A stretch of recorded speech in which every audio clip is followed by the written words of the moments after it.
Hello दोस्तों, आप लोग कैसे हैं। मैं आशा करता हूं कि आप लोग अच्छे होंगे प्रभु की दया से। और जैसे कि मैंने आप लोगों को प्रभु के वचन से बेविचार एक जाल इस विषय पर आप लोगों से थोड़ा मैं बात किया और मैंने शेयर किया कि बेविचार क्या है। तो उसी का मैं दूसरा भाग प्रस्तुत करता हूं।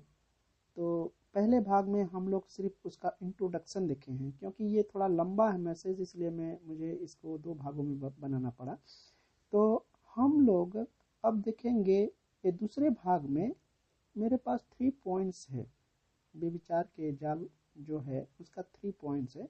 तो पहला जो पॉइंट है उसको हम देखेंगे, बेविचार के प्रभाव, हमारे ज़िंदगी पर उसका क्या प्रभाव पड़ता है, हम उसके बारे में देखेंगे। कभी जब हम किसी भी तरीके से, अगर हमको मान लीजिए किसी भी व्यक्ति को, किसी भाई बहन को लव अफेयर होता है, तो सोचते हैं कि ये लव है, चलो चलने आगे बढ़ने दो। फिर उसके बाद उनके बीच में क्या होता है, संबंध हो जाते हैं, शारीरिक संबंध हो जाते हैं। तब तक वो सोचते हैं कि चलो होने दो। अभी क्या होता है कि धीरे धीरे धीरे धीरे वो क्या होता है, उस चीज़ के आदी हो जाते हैं, मतलब आदत उनको पड़ जाता है। और अगर जो आदमी लव से बेविचार के रास्ते पर चल निकला, तो ये जो बेविचार है, जो इसका प्रभाव है हमारे ज़िंदगी पर, हमें सिर्फ एक तरफ से घायल नहीं करता, ये हमें दो तरफ से घायल करता है। बेविचार हमको दो तरफ से घायल करता है। पहला जो जिस तरफ वो घायल करता है, वो पहला साइड है मानसिक, हमारे मानसिकता को वो घायल करता है। और जो दूसरा चीज़ है वो आध्यात्मिकता को घायल करता है। तो दोनों तरफ को प्रभावित करता है, मानसिक और आध्यात्मिक। हम लोग अगर पढ़ें पहली कुरिन्थियों की किताब, हम जब पढ़ेंगे उसका 6 पद का, हम जो लोग पढ़ेंगे उसका 9 भाग पढ़ेंगे, 9 वचन 6 का, पहली कुरिन्थियन 6 अध्याय का 9। क्या तुम नहीं जानते कि अन्यायी लोग परमेश्वर के राज्य के वारिस न होंगे। धोखा न खाओ, न वैश्यागामी, न मूर्ति पूजक, न परस्त्रीगामी, न लूचे, न पुरुषगामी। और उसके नीचे पढ़ेंगे तो न चोर, न लोभी, न पियक्कड़, न गाली देने वाले, न अंधेर करने वाले परमेश्वर के राज्य के वारिस होंगे। और जब उसी का जब हम 6 का जब हम 18 से 20 में हम लोग पढ़ेंगे, तो उसमें क्या लिखा है कि हम आप लोगों को 17 पद पढ़ रहा हूँ कि और जो प्रभु की संगति में रहता है वह उसके साथ एक आत्मा हो जाता है। 18 कहता है, बेविचार से बचे रहो। जितने अन्य पाप मनुष्य करता है वे देह के बाहर है, परंतु बेविचार करने वाला अपनी ही देह के विरुद्ध पाप करता है। 19 पद, क्या तुम नहीं जानते कि तुम्हारी देह पवित्र आत्मा का मंदिर है, जो तुम में बसा हुआ है और तुम्हें परमेश्वर की ओर से मिला है, और तुम अपने अपने नहीं हो। 20, क्योंकि दाम देकर मोल लिए गए हो, इसलिए अपनी देह के द्वारा परमेश्वर की महिमा करो। यहाँ पर पौलुस लिखते हैं बेविचार से बचे रहो। ये बोलते हैं बेविचार से बचे रहो।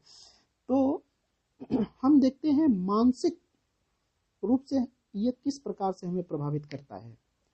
जो मानसिक रूप से बेविचार हमें प्रभावित करता है, उसमें पहला बात हमें देखेंगे कि नैतिक प्रतिष्ठा को नाश करता है। अगर नैतिक प्रतिष्ठा के बारे में अगर एक्सप्लेन करेंगे, तो हम देख सकते हैं जो हमारे अंदर नैतिकता है, जो इंसान के अंदर नैतिकता है, वो धीरे धीरे जो उसका प्रतिष्ठा है वो खत्म होने लगता है। जब लोग जानते हैं कि हमारा चाल चलन ऐसा है, हम इस प्रकार से हैं, हमारा किसी के साथ संबंध है, बहुत बुरा संबंध है, तो लोग सीधे मुंह बात नहीं करेंगे।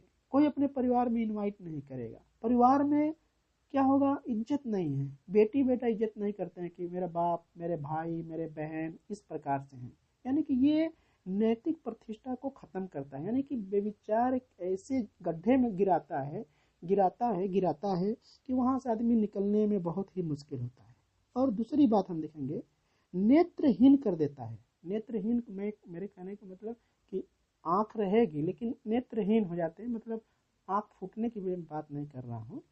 नेत्रहीन का मतलब कि वो इंसान की आंख उसको खोजेगी देखने के लिए, अश्लील तस्वीर को खोजेगी देखने के लिए। कोई लड़की अगर कोई टाइट फिटिंग कपड़े पहन के निकल गई या कुछ ऐसा इस प्रकार से लड़की या लड़का निकल गए तो उसको एकदम आंख जहां तक जाती है उनके साथ, जहां तक देख सकते हैं वहां तक छोड़ कर आएंगे। इस प्रकार से बोले कि अंदर क्या है, वो विकृत टाइप हो जाते हैं। और जब हम देखेंगे कि मत्ती रचित सुसमाचार जब उसका हम 5 अध्याय का जब हम पढ़ेंगे, 27 हम लोग पढ़ेंगे शायद, 5 के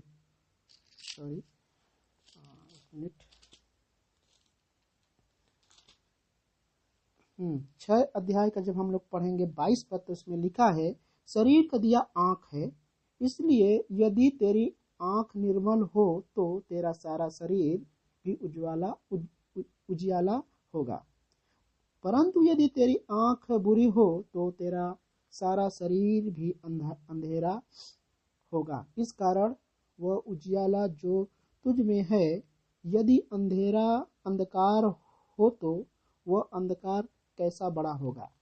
यदि ये क्या बता रहा है कि वो अंधकार तुझ में हो तो वो कैसा बड़ा अंधकार रहेगा। जो भी देखोगे, मोबाइल देखो, टीवी देखो, फिल्म देखो या कुछ भी देखो, वो ही मांगेगा देखने के लिए। इतना विकृत दिमाग को करेगा, आपके नैतिक जीवन को प्रभावित करेगा, मानसिक जीवन को प्रभावित करेगा। अब हम लोग देखेंगे तीसरा इसमें क्या बताता है कि यह पति पत्नी के भरोसे को नाश करता है। या पति या पत्नी अगर व्यभिचार में है तो पति है तो पत्नी पति की तो इज्जत नहीं करेगी, उससे सीधे मुंह तो बात ही नहीं करेगी। यानी कि विश्वास को, रिश्ता को पूरी तरीके से वो डैमेज करेगा।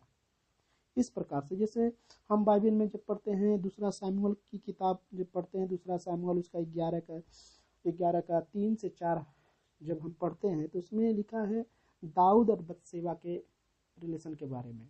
दाऊद क्या कर रहा था, टहल रहा था अपने छत पर शाम के समय में, और क्या उसने देखता है कि एक स्त्री नहा रही है, और उसको देखकर मन में, यानी कि उसका मन क्या करता है, उसको बार बार देखने का प्रयास करता है। वो उसका मानसिक रूप से वो उसको देखने के लिए बार बार प्रेरित होता है, और बाद में उसके साथ में उसको बुलाकर उसके साथ सोता है, और उसके साथ में वो व्यभिचार गिना जाता है। इसके परिणाम स्वरूप क्या होता है दाऊद के घर में? उसके परिणाम स्वरूप उसकी खुद की बेटी के साथ उसका खुद का बेटा उसका बलात्कार करता है, रेप करता है। और जब वो रेप करता है तो जिसकी बहन है उसको तलवार से मारता है। बहुत दिन तक वेट करके उसको तलवार से मारता है। उसके घर में तलवार चलता है उसके घर में, यानी कि उसके घर का माहौल जो था वो पूरी तरीके से डैमेज हो गया। क्यों? क्योंकि उसने जो बोया था वो काट रहा था दाऊद। तो ये कहाँ प्रभावित किया है? उसके पूरे परिवार में प्रभावित किया। अच्छा, अब ये हो गया कि हमारे मानसिकता को कैसे प्रभावित करता है। अब हम देखेंगे आत्मिकता को हमारे कैसे प्रभावित करता है। यह परमेश्वर के पास जाने में हमें शर्म पैदा करता है। हम परमेश्वर के पास जब जाते हैं प्रार्थना के लिए तो हम सीधे मुंह प्रार्थना नहीं, हम वहां से कैसे भी है हम निकलने के लिए कोशिश करेंगे। यहाँ तक कि जब लोग इस रिलेशन में रहते हैं, गलत रिलेशन में रहते हैं, तो लोग चर्च में जाने के बाद वो टाइम देखते रहते हैं घड़ी का, कब टाइम हो घर जाएं, कब टाइम हो घर जाएं। क्यों? क्या डिस्टर्ब कर रहा है?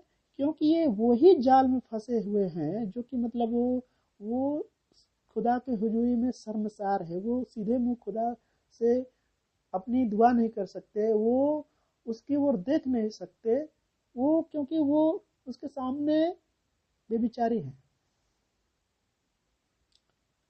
जब आराधना करते हैं और प्रार्थना करते हैं तो उनका मन न तो आराधना में लगता है न तो प्रार्थना में लगता है।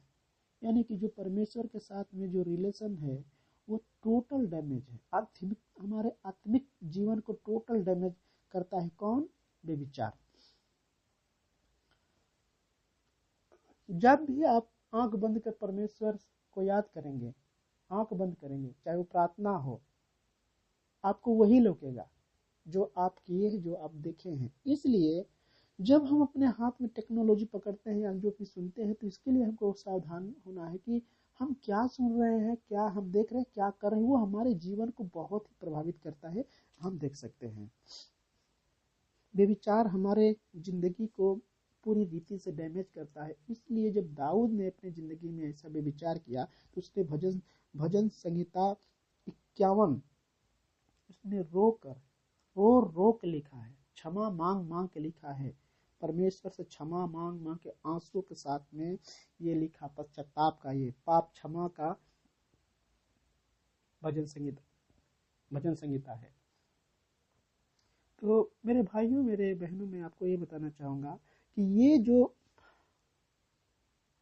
पाप का जो प्रभाव है हमारे जीवन को पूरी रीति से नष्ट करता है। अब इसका परिणाम हम लोग देखेंगे। यह एक जाल है।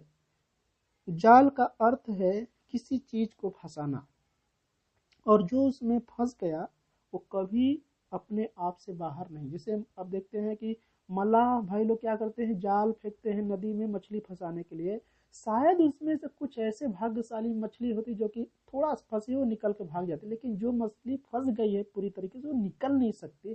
ठीक वैसे तरीके से जाल है।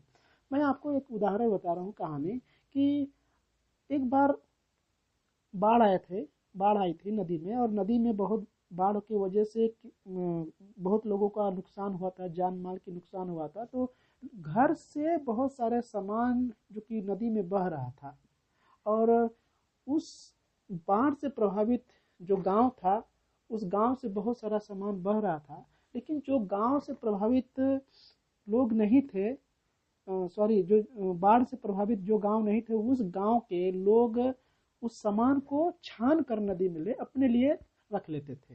तो वहां पर क्या था कि एक व्यक्ति, वहां पर लोगों का झुंड था, तो एक व्यक्ति देख रहा था कि एक बहुत बड़ा, ऐसा लग रहा था कि बहुत बड़ा गट्ठर है, उसमें कुछ बहता जा रहा है। उसको लगा देख कर कि इसमें जरूर कुछ माल है, बहुत अच्छा है। और उसने देखा तो ये काला कपड़ा में बंधा था, वो बहते जा रहा था। ये आदमी क्या किया, छलांग लगाया, उस गट्ठर को पकड़ लिया और उसको खींच के लाने के लिए प्रयास कर रहा है।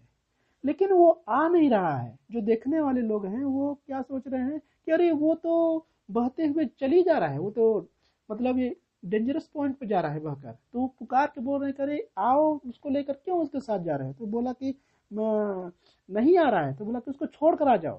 तो ये क्या बोल रहा है कि मैंने तो छोड़ दिया है लेकिन ये मुझे नहीं छोड़ रहा है। देखिए, बेविचार ऐसा ही है। आप छोड़ने के लिए कोशिश करेंगे लेकिन वो नहीं छोड़ेगा, क्योंकि ये आप नहीं, बेविचार के पीछे कोई और खड़ा है जो आपसे करवाता है। वो शैतान का जो दूत है जो आपको प्रेरित करता है। हर दिन आप सोचेंगे अच्छा एक बार कर लेंगे, दोबारा नहीं करेंगे, लेकिन दोबारा वो ऐसा प्रभावशाली तरीके से आएगा कि फिर आप करेंगे, फिर गिरेंगे, आप बचने की कोशिश करेंगे लेकिन नहीं बच सकते, क्योंकि वो शैतान आपको इस्तेमाल कर रहा है। ये विनाश का वो हथियार है जो आत्मा और शरीर दोनों को नाश करता है। जब हम मत्ती रचित सुसमाचार 10:26 में पढ़ते हैं तो उसमें लिखा है कि परमेश्वर आत्मा और शरीर दोनों को नरक में नाश करेगा। तो बेविचार लोगों को कंगाल कर देता है, बर्बाद कर देता है। बाइबल कहता है बेविचारी लोग नरक के भाग हैं, नरक में जाएंगे, उनका वही स्थान है। तो हम सब भाई बहन को ये चीज से हमको बहुत ही सावधानी रहना है। और जब हम पढ़ते हैं जब कुलुस्सियों के 2:8 में, तो उसमें बोलता है सतर्क रहो। तो हमें सतर्क रहना चाहिए, क्योंकि ये हमारे आध्यात्मिक चीजों को नष्ट करता है। इसका प्रभाव बहुत ही बुरा होता है। अब हम तीसरा देखते हैं, व्यभिचार से कैसे बचेंगे। अभी तो हम प्रभाव देख लिए, परिणाम देख लिए, अब हम बचाव के बारे में कैसे देखेंगे। सेकेंड तिमोथियों का हम लोग पढ़ेंगे। तिमोथी का दूसरा पत्री, उसका 2:22 में हम लोग देखेंगे कि परमेश्वर क्या कहते हैं तिमोथी की दूसरी पत्री से। 22, जवानी की अभिलाषाओं से भाग और जो शुद्ध मन से प्रभु का नाम लेते हैं उनके साथ धर्म और विश्वास और प्रेम और मेल मिलाप रखते। यहाँ पर बता रहा कि जवानी की अभिलाषा से भाग। बाइबल ये नहीं बताता कि जब तुम पर शैतान व्यभिचार के हथियार से अटैक करे या आक्रमण करे तो खड़े होकर वही प्रार्थना कर, ऐसा नहीं कहता। बाइबल बता रहा है कि व्यभिचार का जब आक्रमण होता है तो उससे तू भागेगा, तभी तुझ क्या करेगा, बचेगा। क्योंकि व्यभिचार एक ऐसा प्रभावशाली हथियार शैतान का है कि उससे कोई बच नहीं सकता। इसलिए तुम्हें भागना पड़ेगा, वहां से भागना पड़ेगा। अब देख लो, बाइबल में एक ऐसा उदाहरण है जब पूरी तरीके से क्या बोले, बाइबल था ही नहीं। आप यूसुफ की कहानी जानते हैं। यूसुफ और जब मिस्र देश में गया तो पोतीफर के घर में वो नौकर था। उसकी पत्नी जब भी उसको देखती थी तो उसे लस्ट से भर कर देखती थी। उसकी खूबसूरती को, यूसुफ के खूबसूरती को देखती थी और उससे क्या कहती थी, ए यूसुफ मेरे साथ चल सो। क्या औरत थी वो कि यूसुफ को बार बार तंग करती रहती थी कि चल मेरे साथ सो। लेकिन एक बार क्या हुआ, यूसुफ बार इनकार करता गया। लेकिन एक बार क्या हुआ कि वो औरत उसको जबरदस्ती पकड़कर उसके साथ में सोना चाहती थी। और लिखा है कि यूसुफ अपना कपड़ा छोड़कर भागा। वो कपड़ा छोड़कर भागा तभी बच पाया, चाहे परिणाम जो भी कुछ उसके बाद आया। लेकिन वो परमेश्वर के नजर में वो धर्मी ठहरा और परमेश्वर के साथ था। उसने कपड़े छोड़कर भागा। तो इसका ये बताता है, इस घटना से हम ये सीखते हैं कि हम अगर खड़ा होकर अगर हम प्रार्थना करें कि हम व्यभिचार से बच जाएं तो नहीं हो सकता। और मत्ती रचित सुसमाचार, उसका जब हम 5 पद का जब हम पढ़ेंगे तो 5 पद का 27 पद से हम आप लोगों के लिए पढ़ रहे हैं। तुम सुन चुके हो कि कहा गया था व्यभिचार न करना, परंतु मैं तुमसे यह कहता हूँ कि जो कोई किसी स्त्री पर कुदृष्टि डाले वह अपने मन में उससे व्यभिचार कर चुका। यदि तेरी दाहिनी आंख तुझे ठोकर खिलाए तो उसे निकाल कर फेंक दे, क्योंकि तेरे लिए यही भला है कि तेरे अंगों में से एक नष्ट हो जाए और तेरा सारा शरीर नरक में न डाला जाए। यदि तेरा दाहिना हाथ तुझे ठोकर खिलाए तो उसे काट कर फेंक दे, क्योंकि तेरे लिए यही भला है कि तेरे अंगों में से एक नष्ट हो जाए और तेरा सारा शरीर नरक में न डाला जाए। इस वचन का क्या मतलब, ये टोटल क्या बता रहा है कि अगर हमारे सामने से कोई बहन जो टाइट फिटिंग या ऐसा कुछ कपड़े पहन के जा रही है जिसको हमें बार बार देखने की तलब हो रही है, देखने की इच्छा हो रही है, तो क्या बता रहा है कि काट कर फेंक देने का मतलब ये नहीं कि तुम उसको अपने अंग को नष्ट करो। ये करा है तुम देखो ही नहीं, उस मोमेंट का तुम फायदा ही नहीं उठाओ, घूम जाओ, मुड़ जाओ, भाग जाओ, वहां से मत देखो उसको। या कुछ ऐसा चल रहा है जहां पर आपको ऐसा कुछ देखने को मिल रहा है जो कि फ्री में आप देख सकते हैं, लेकिन आप वहां से भाग जाओ, मत देखो उसको। यही बाइबल हमें सिखाता है कि वहां से भाग, क्योंकि इसका जो शैतान का जो जलता हुआ तीर है वो बहुत ही खतरनाक है, वो हमें पाप में गिराएगा। अब जैसे देख सकते हैं कि अगर बेविचार से बचने का बस वही तरीका है। हर एक दिन आप खुदा के हुजूरी में जाकर प्रार्थना कर सकते हैं कि खुदा हमें इस गुनाह से निकाल, और अपने जीवन को हर एक दिन आप डिडिकेट कर सकते, रीडिडिकेट कर सकते हर एक दिन जीवन जीने के लिए कि हमें इससे बचा। अब जानते हैं कि आप अगर बेविचार में कोई भाई या बहन फंसा है और वो हर दिन प्रॉमिस करता है कि अच्छा आज हो गया, कल से अब नहीं करेंगे, कल से अब हम बंद कर देंगे, हम बिल्कुल पवित्र बन के जिएंगे। जिस दिन वो ये प्रॉमिस करेगा उसके कुछ ही क्षण के बाद, एक दो दिन के बाद या कुछ ही दिन के बाद वो ऐसा बुरा गिरेगा कि पहले से भी बदतर होगा। जानते क्यों?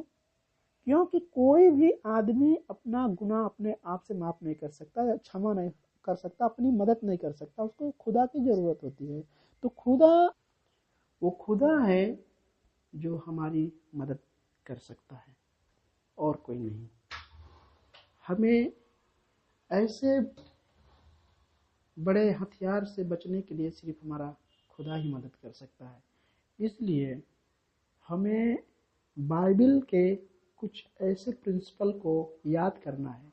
जब हम मन में सोचते हैं अगर उसके बारे में, जो हम बचना चाहते हैं बेविचार से, और हमारे जीवन में ऐसा कुछ घटना हुआ है और वो चीज़ फिर से रिपीट कर रहा है मेरे दिमाग में और आपके दिमाग में, तो क्या करना है? मन में उसको अगर हम जितना सोचेंगे वो इतना हमारे मन को प्रभावित करेगा, खेलेगा हमारे मन से, और फिर हम गिरेंगे। ऐसा नहीं, हमको जुबान से, मुंह से, परमेश्वर के वचन से उसको डांटना है, भगाना है।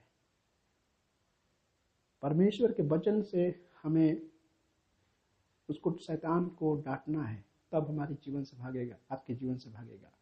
तो बेविचार से हमको बचना है, हम सभी को बचना है, क्योंकि बेविचार ऐसा हथियार है जो इंसान की जिंदगी को ट्रिपल कर देता है, विकृत कर देता है, पूरी तरीके से तबाह कर देता है। बाइबल कहता है कि बेविचारियों का कोई स्थान स्वर्ग में नहीं है, वो नरक के भागी हैं।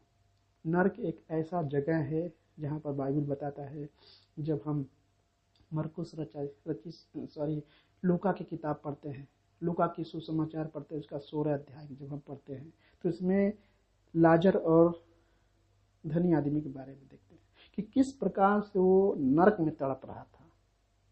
वो भीख मांग रहा था, अब्राहम से विनती कर रहा था कि एक बूंद पानी मेरे जीभ पर कोई चुआ दे तो मेरा गला ठंडा हो जाए, इतना तड़प रहा था।